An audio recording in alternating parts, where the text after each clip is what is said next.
ఓట్ల లెక్కింపు ముందే వైసీపీ చేతులెత్తేసింది, ఓటమిని ఒప్పుకుంది.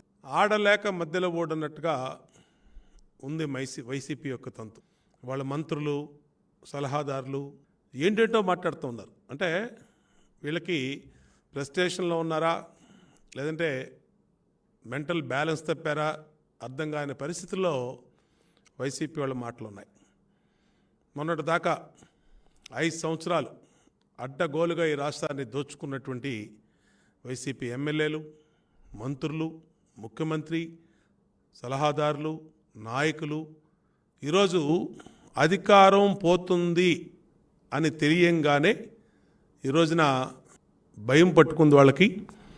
రేపు ఎన్ని రకాలుగా వీళ్ళు చేసిన అటువంటి ఆకృత్యాలు, దోపిడీలు, అవినీతి బయటపడుద్ది అనేది ఇవాళ స్పష్టంగా వాళ్ళకి అర్థమవుతాం. ఈరోజు జగన్మోహన్ రెడ్డి మొన్నదాకా అన్నాడు వైనాట్ 175/175 అన్నాడు. ఈరోజు వైనాట్ పులివెందులు అనే పరిస్థితికి వైసీపీ వచ్చింది. అంటే 5 సంవత్సరాలుగా ఈ రాష్ట్రంలో అన్ని వర్గాల జీవితాలతో ఆడుకున్నటువంటి అధికార పార్టీ వైసీపీ. ఇంత ఘోర వైఫల్యం చెందినటువంటి ప్రభుత్వాలు గత 70 సంవత్సరాల రాజకీయ చరిత్రలో, స్వతంత్ర రాజకీయ చరిత్రలో ఏ రోజు కూడా ఎప్పుడు చూడలేము.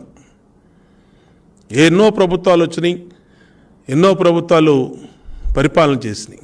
ఇంత ఘోరంగా అడ్డగోలుగా ఈరోజు కూడా రేపు కౌంటింగు జూన్ 4వ తారీఖు. జూన్ 4వ తారీఖును కూడా దోపిడీకి ముందే ప్లాన్ చేసుకున్నారు. అంటే కమిషన్లకి దాదాపు గత నెల నుంచి 30,000 కోట్ల పైచిలకు అప్పులు తెచ్చారు. 13 లక్షల కోట్లు అప్పులు అయిపోయింది రాష్ట్రం. ఎక్కడికి పోయినాయి డబ్బులన్నీ? జగన్మోహన్ రెడ్డి చెప్తా ఉన్నాడు 2,55,000 కోట్లు నేను సంక్షేమ పథకాలకు వినియోగించానని. మరి మిగతా 11 లక్షల కోట్లు ఏమైపోయినాయి? ప్రజలు కట్టిన ట్యాక్సులు ఏమైపోయినాయి? ప్రజల మీద వేసినటువంటి చెత్త పన్ను, ఇంటి పన్నులు, నీటి పన్నులు, కరెంట్ ఛార్జీలు, అలాగే రిజిస్ట్రేషన్ ఛార్జీలు ఏమైపోయినాయి? అన్నీ ఎవరి జోబుల్లోకి వెళ్ళిపోయినాయి. ఇవాళ ఆ ఎన్నిట్లకే ప్రజలు తీర్పిచ్చారు. మే 13 జరిగినటువంటి సార్వత్రిక ఎన్నికల రోజున, ఆ రోజునే వైసీపీకి రాష్ట్ర వ్యాప్తంగా సరైనటువంటి జవాబు ప్రజలు చెప్పారు. ఇవాళ అది అర్థమైపోయి ఐపాక్ ఇచ్చిన సర్వేలు కానీ, అలాగే ఐపాక్ ఇచ్చినటువంటి పోస్ట్ పోల్ సర్వే కానీ అన్నిటిలో ఘోరంగా వైసీపీ ఓటమి పాలవుతుందనే భయం పట్టుకున్నటువంటి వైసీపీ, జగన్మోహన్ రెడ్డి ఈరోజు ఏదేదో మాట్లాడతాం. తెలుగుదేశం పార్టీ కూటమి కట్టింది. కూటమి ఇవ్వాలంటే 2014లో అనేక సార్లు తెలుగుదేశం 42 సంవత్సరాల చరిత్రలో అనేక సార్లు అనేక పార్టీలతో జతకట్టాం. ప్రజల కోసం, రాష్ట్ర అభివృద్ధి కోసం అనేక సార్లు అనేక పొత్తులు పెట్టుకున్నాం. అది ఎన్నికల్లో జరిగాయి. అంటే మంచి వాళ్లతో పొత్తులు అనేది ఏ రాజకీయ పార్టీ అన్న ముందు వస్తుంది. ఇవాళ జగన్మోహన్ రెడ్డి ఇష్టం వచ్చినట్టు మాట్లాడతాం. దానికి ఒకటే సమాధానం, బందిపోటుని ఊర్లో పడితే పట్టుకోవడానికి ఒక్కళ్ళే రాదు, ఊరంతా ఏకమవుతారు. గుర్తుపెట్టుకో జగన్ రెడ్డి, గుర్తుపెట్టుకో వైసీపీ. ఈరోజు ఒక దొంగ లాంటి వైసీపీని, ఈ రాష్ట్రాన్ని దోచేసినటువంటి వైసీపీని, ఈ రాష్ట్ర పొలిమేరలు దాటిచ్చి తరమడానికి అందరూ కూడా, మరి ప్రజలతో పాటు అందరూ కూడా ఏకమవటం జరిగింది. ఈ 5 ఏళ్ల వైసీపీ పరిపాలనలో ఈ రాష్ట్రం 30 ఏళ్ళు వెనక్కి వెళ్ళిపోయింది. అప్పుల కుప్పగా మారింది.